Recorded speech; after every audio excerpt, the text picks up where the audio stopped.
The mountain and the squirrel. The mountain and the squirrel. इस chapter में आपको ये बताया गया है कि किस तरह से कभी भी किसी को तुच्छ नहीं समझना चाहिए। हर एक व्यक्ति की, हर एक वस्तु का अपना महत्व होता है। तो कभी भी हमें किसी को ना तो नीचा दिखाने का प्रयास करना चाहिए और ना ही तुच्छ समझना चाहिए, क्योंकि ऐसे भी कहा गया है कि जहाँ सुई का काम है वहाँ तलवार क्या कर सकती है। तो इस प्रकार से यहाँ पर इनको एक प्रतीक के रूप में बताया गया है। जैसे एक गिलहरी है, उसको माउंटेन तुच्छ समझता है, तो वही गिलहरी भी माउंटेन को कहती है कि जो कार्य मैं कर सकती हूँ उसको आप नहीं कर सकते, और जो कार्य आप कर सकते हैं उसको मैं नहीं कर सकती। इसी को लेकर के दोनों में विवाद होता है। लेकिन राइटर बड़े ही बारीकी से इन दो प्राणियों को रख करके इस चैप्टर में हमें यह बताने का प्रयास किया है कि हमें कभी किसी को तुच्छ नहीं समझना चाहिए। तो आइए हम इस चैप्टर पर चलते हैं, पोएट्री के लेसन पर। The mountain and the squirrel. Mountain यानी पर्वत, स्क्वायरल मीन्स गिलहरी। इस चैप्टर को राल्फ वाल्डो इमर्सन ने लिखा है। Ralph Waldo immersion was an American poet. Ralph Waldo Emerson was an American poet. He was born on 25th May 1803 in Boston. यानी Ralph Waldo immersion एक American कवि थे और इनका जन्म 25 मई 1803 को बॉस्टन में हुआ था। The conduct of life was his first book. आपको यहाँ पर यह ध्यान देने योग्य बात है कि राल्फ वाल्डो इमर्सन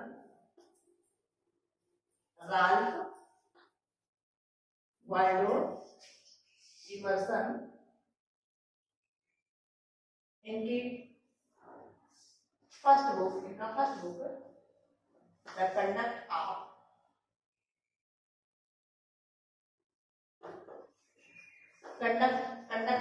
लाइफ। इसको आपको याद रखना है कि इनके द्वारा रचित बुक का क्या नाम है, the conduct of life.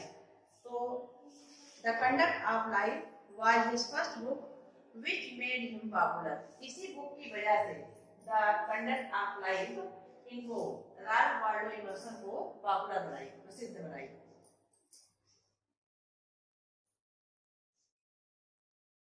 He died on 27th अप्रैल 1882 और इनका देहांत 27 अप्रैल 1882 को हुआ।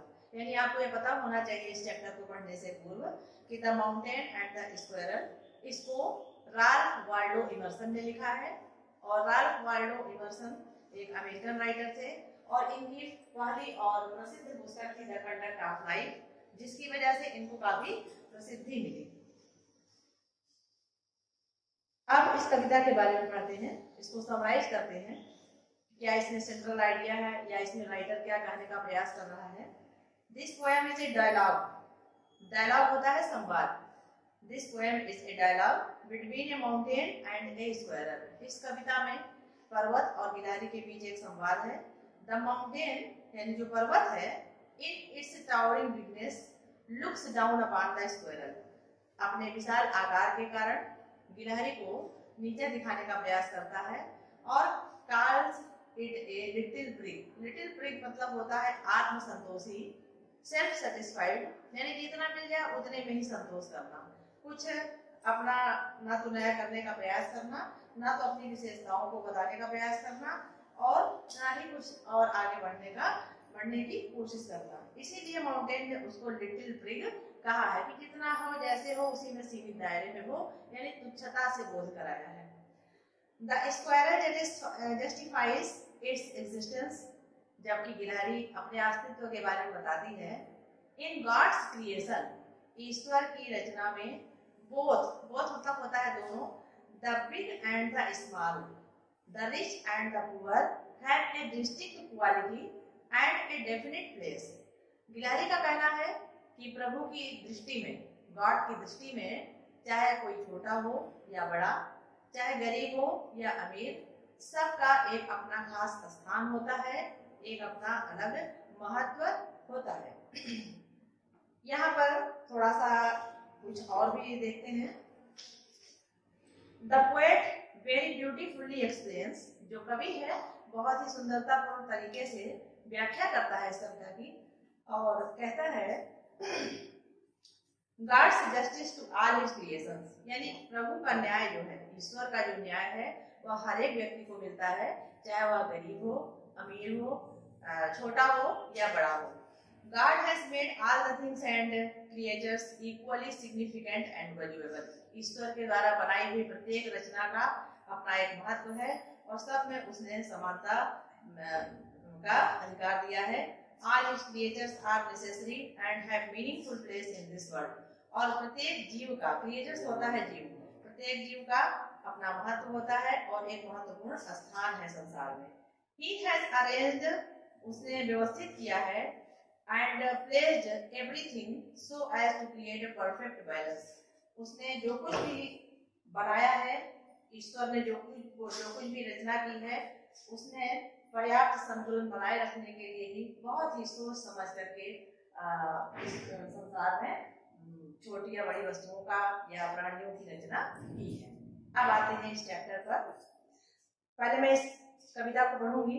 इसके पहले आपको मैं ये बताना चाहूंगी कि यदि आपको कविता लिखनी हो, पोइट्री लिखनी हो, तो कविता की प्रत्येक लाइन न्यू लाइन से स्टार्ट होती है। दूसरी बात, स्टार्टिंग कैपिटल लेटर से होती है, यानी कविता को लिखने से पूर्व हमें उसके पंक्चुएशन और कैपिटल लेटर्स और न्यू लाइंस, इन चीजों का ध्यान रखना चाहिए। कविता में एक और महत्वपूर्ण बात होती है, वो होती है राइमिंग वर्ड्स। तो राइमिंग स्कीम के तहत ही कोई कविता लिखी जाती है और हमको पहचानना भी चाहिए कि कहाँ कहाँ इनमें राइमिंग वर्ड्स आए हुए हैं। प्रायः ऐसा प्रश्न पूछ लिया जाता है। चलिए इस कविता की ओर चलते हैं। The mountain and the squirrel had a quarrel, and the farmer called the latter little pig. One replied, "You are doubtless very big, but all sorts of things and weather must be taken in together to make up a year and a sphere. And I think it no disgrace to occupy my place. If I am not so large as you, you are not so small as I. And not half so stray, I will not deny you make a very pretty squirrel tribe. Talents differ, talents differ. All is well and wisely put. If I cannot carry forest on my back, neither can you crack a nut." अब आते हैं इनके अर्थ पर कि एक बार mountain and squirrel पर, mountain and squirrel, गिलहरी और पर्वत में विवाद हुआ और the former called the latter little pig. Former means होता है पहले का, यहाँ फार्मर मीन्स बच्चों किसान न होकर के क्या होगा, फार्मर पहले वाला। तो पहले वाला former called latter little pig. Former यहाँ माउंटेन के लिए आया है और लेटर बाद उसके लिए आया है गिलहरी के लिए। तो जो पर्वत है वो गिलहरी को लिटिल पिग यानी आत्मसंतोषी या तुच्छ वस्तु कह करके पुकारता है। लिटिल पिग आत्मसंतोषी।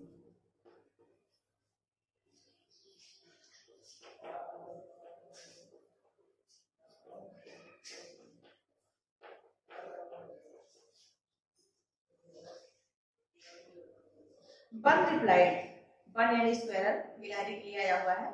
वन रिप्लाइड, वन ने उत्तर दिया, "You are doubtless very big." निस्संदेह है तुम बड़े ही विशाल हो। डाउटलेस निस्संदेह। But all sorts of things and weather must be taken in together. लेकिन पूरे वर्ष में, पूरे चक्र में जितने भी मौसम आते हैं उनका सबका अपना खास महत्व होता है, अपना स्थान होता है।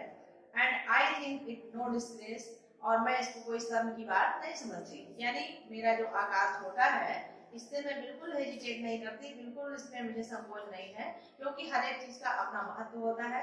जहाँ जो छोटा कर सकता है बड़ा नहीं कर सकता और जो बड़ा है वो छोटा नहीं कर सकता। तो to occupy my place if I am not so large as you, यद्यपि कि मैं तुम्हारी इतना विशाल नहीं हूँ, मेरा आकार बड़ा नहीं है। You are not so small as I, तो तुम भी तो इतने स्मॉल नहीं हो जैसा कि मैं हूँ, गिलहरी तर्क देती है। And not half so spray, I will not deny you make a very pretty squirrel tribe, और ना तो तुम हमारे इतना चुस्त और फुर्तीले हो सकते हो, स्क्वायरल ने माउंटेन को कहा, ना तो जितनी जल्दी मैं रास्ते को तय कर सकती हूँ तुम नहीं तय कर सकते। टैलेंट्स डिफर, गुण जो है विपरीत है, विभिन्न है, तुम्हारे कुछ और गुण है, मेरे कुछ और गुण है।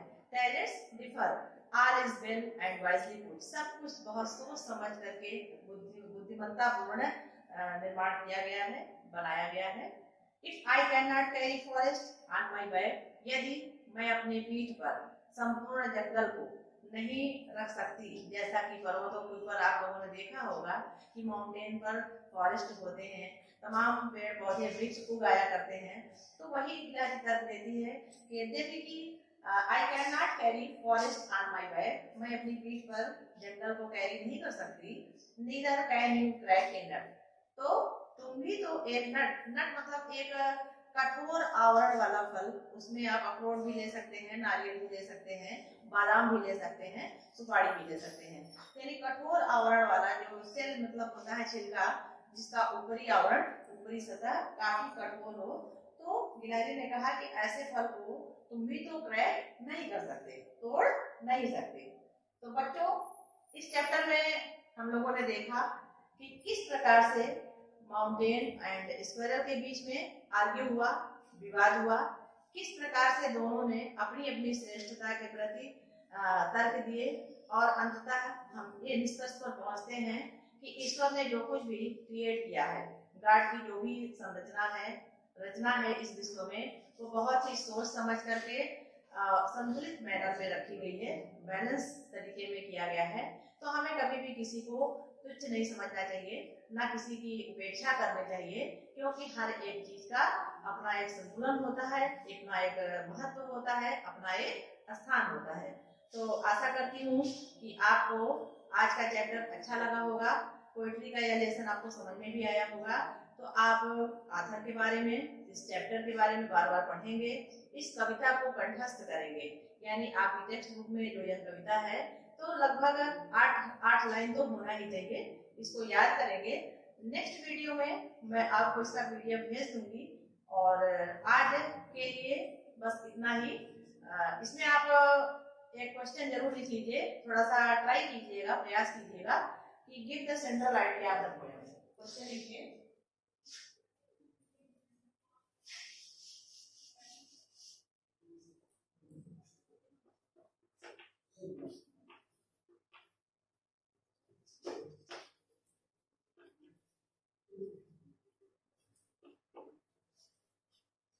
Give the central idea of the poem. इसको आप ट्राई कीजिएगा, और एक क्वेश्चन आप और लिखिए, लर्न एंड राइट, ये तो बहुत ही इजी है, learn and right 8 lines poem